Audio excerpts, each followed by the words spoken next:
Positif à la cam. Normal, je la vends dans tout Paname. C'était une belle Tromont. Ah, franchement, le son il fait trop mal. Wesh, hey, y'a un frérot là-bas. Venez, on lui fait écouter vite fait. Wesh, je suis qui sur le parking là? Quel rappeur? Qu'est-ce qu'il me raconte lui? Wesh, mais c'est une GZ ça! Eh, ça dit quoi frérot? Bien. Attends longtemps frérot. Tranquillement. Vas-y, j'arrive tout de suite. Paname, c'est méchant, c'est dans la voiture. Tu connais GRK un peu? Non, même pas, c'est qui? Et là, je suis en train d'écouter le son, mec de Paname. Il fait trop mal. J'avoue, il fait mal hein. Tu veux le connaître un peu? Il vient d'où j'ai le pas mec? ton temps, comme un tolard qui sort de perme. Fini les DML, là je vais t'aigrer une perme. Wesh la famille, c'est NGZ, j'espère que vous allez bien. Moi personnellement ça va super. Comme t'as pu voir dans le titre, on est parti pour une vidéo sur JRK. J'espère que vous allez kiffer. Lâchez-moi un maximum de blast dans les coms, des artistes à présenter par la suite et tout. Et on commence tout de suite. C'est l'histoire de JRK, un artiste qui vient du 19, quartier Danube. Il a 20 ans, il est d'origine ivoirienne. Et pour trouver son blaze, en fait il a fait un peu comme moi, avec mon blaze NGZ. En clair il avait un nom dehors, il a décidé de prendre 3 lettres et ça donne JRK. Je crois que le nom de base c'était genre Junior Caribou, quelque chose comme ça. Donc voilà, JRK. Il a fréquenté un lycée dans le 17 à Paris. Et quand il était à l'école, c'était un élève qui aimait bien s'amuser en cours. On est tous partis en cours, tu sais très bien que quand tu rigoles trop, en général tu peux avoir de mauvaises notes. Et par contre JRK, malgré que c'est quelqu'un qui rigolait beaucoup, il réussissait à avoir de bonnes notes. Et le sport qu'il pratiquait à cette époque était du foot. Dans les musiques qu'il écoute, on peut retrouver du rap, de la musique afro et de la variété française. Donc comme j'ai dit, JRK c'est un artiste de 20 ans, il a commencé le rap en 2017. On est en 2024, ça veut dire ouais ça fait 6-7 ans qu'il rappe, par là. Mais en fait ce qui s'est passé de base c'est que il a commencé à faire de la musique, il montrait pas à tout le monde. Il gardait ça pour lui. Je pense qu'il y a quand même des potes à lui qui ont pu entendre ce qu'il proposait, ce qu'il voulait faire de la musique et tout ça. Et quand il a lancé sa série de freestyle Avenue de la Porte Brunet, dès le premier épisode, il a eu de bons résultats qui l'ont motivé à prendre sa place dans la musique. Avec sa série de freestyle, il a pu se faire ses premiers auditeurs. Quand tu regardes les 6 épisodes, on peut voir qu'il fait entre 400 000 et 3 millions de vues. Et comme j'expliquais juste avant, en fait, il a eu beaucoup de chance parce que 3 millions de vues dès le premier épisode, c'est un truc de fou. Par contre, il y a quelque chose qui est quand même assez simple pour JRK, c'est quand il écrit des textes, en général, il peut prendre 30 minutes. Et pour offrir une meilleure qualité, il travaille avec plusieurs beatmakers. La famille, maintenant, on va parler de musique, on va vraiment rentrer dans le sujet. Et du coup, ce qu'il faut savoir avec JRK, c'est que c'est un artiste et parle beaucoup de ses problèmes avec la justice dans ses sons. Par exemple, le GSO, alias le groupe de soutien opérationnel, ils sont venus pour casser sa porte. Il a réussi à prendre la fuite en passant par la fenêtre. Après ça, il était en cavale. Il nous a sorti un son qui s'appelle GSO pour tout expliquer. GSO a cassé ma porte. Très malin, je suis passé par la fenêtre. Franchement, c'est une galère. Quand j'ai entendu ça, je me suis dit, il est fou. GSO a cassé ma porte. Très malin, je suis passé par la fenêtre. Ils ont ramené le malinois. Ils pensaient péter le BNF, armé. Pétard cagoulé, je rentre dans la baraque, j'ai fouillé, armé. Sur sa chaîne YouTube, au total, on a 11 clips. Si t'enlèves la série de freestyle Avenue de la Porte Brunet, il en reste 5. Et comme tu peux voir sous l'image, aux alentours de 400 000 auditeurs mensuels sur Spotify. Avant de sortir le projet Free JRK, il avait déjà quand même pas mal de personnes sur Spotify. Mais vraiment, le projet, moi personnellement, ça m'a fait kiffer. Et je pense que ça lui a ramené beaucoup de personnes. Je pense qu'il y a des gens qui connaissent pas trop JRK et qui se demandent pourquoi le projet, il s'appelle Free JRK. Bah tout simplement parce que pendant que je te parle, il est actuellement incarcéré à la prison de Nanterre pour plusieurs histoires. Contrairement à beaucoup d'artistes, JRK malheureusement c'est pas quelqu'un qui ment dans ses textes.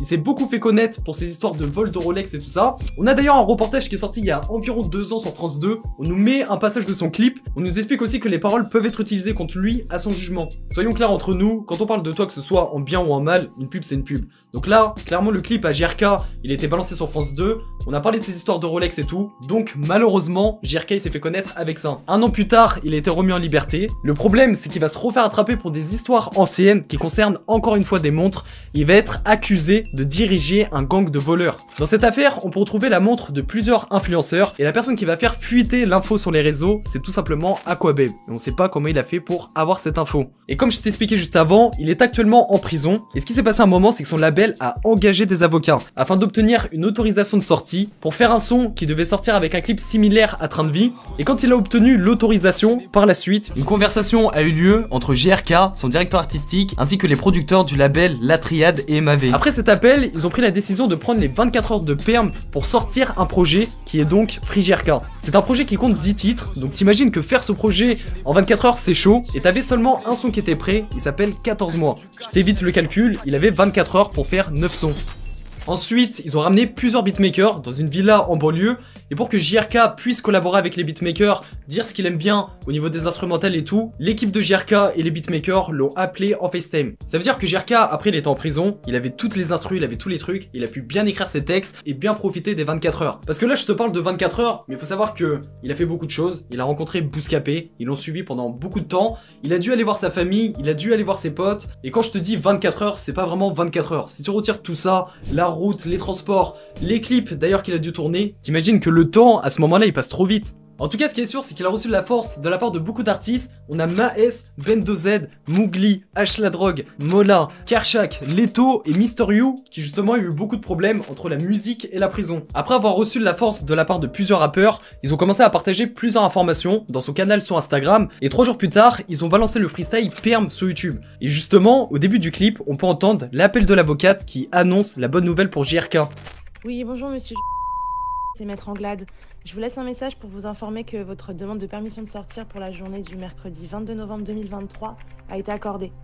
C'est vraiment une bonne nouvelle vu la situation. J'espère que vous pourrez profiter de cette journée, on se tient au courant pour la suite de votre dossier. À bientôt.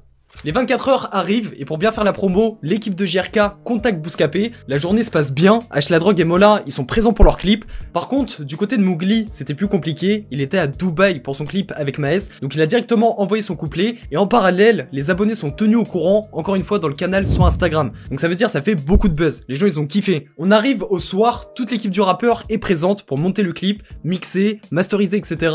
Bref, 23h, JRK est de retour à la maison d'arrêt de Villepinte et seulement 1 heure plus tard, le projet sort. Personnellement, je sais pas s'il y a des artistes qui ont déjà fait ça, mais en tout cas 24 heures pour un projet, sachant que de base il est en prison, c'est un truc de fou, ils sont chauds. Au niveau des chiffres, c'est plutôt intéressant. Après la sortie, quelques jours plus tard, il a fini à la 3ème place dans le top album Apple Music, ainsi qu'en tendance Twitter à la 11ème place. T'as plusieurs titres qui ont fini dans le top 50 TikTok Musique France. Donc voilà frérot, ça a bien marché pour lui, et au passage, il a fini dans les 11 rappeurs à suivre en 2024 de Bouscapé.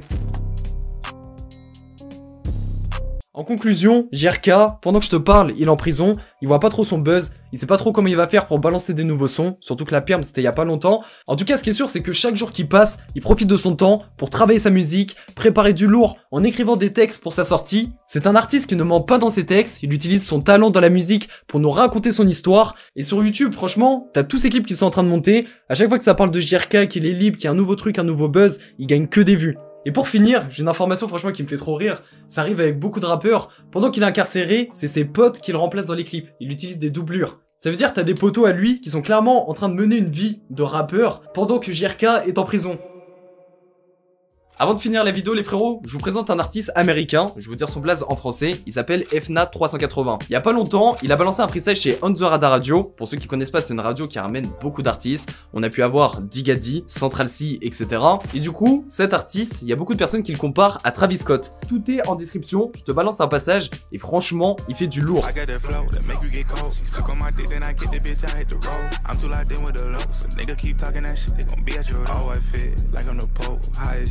Fuck me in low, I so low, can't see the soul. Got 10 hoes, they all gon' go. I'm off a Zan with a Glock on my head. J'ai reçu une nouvelle peu coup, mais c'est pas un trophée. Comment souvent on se connaît bien, je l'ai trop fait. J'ai pris du papier, il était dur à trouver. Et ton corps il est pas dur à trouver, donc fais attention à ta façon de parler. J'aime bien sa façon de s'habiller, pour qu'elle enlève tout, j'ai même plus besoin de parler. Si quelqu'un veut tacler, je vais le taffer. Et bébé tous les jours chaud au taf, nouveau produit arrivé, j'ai passé un cap. Et Cédric j'attends, tu payes ta dette en balle. Dans la faille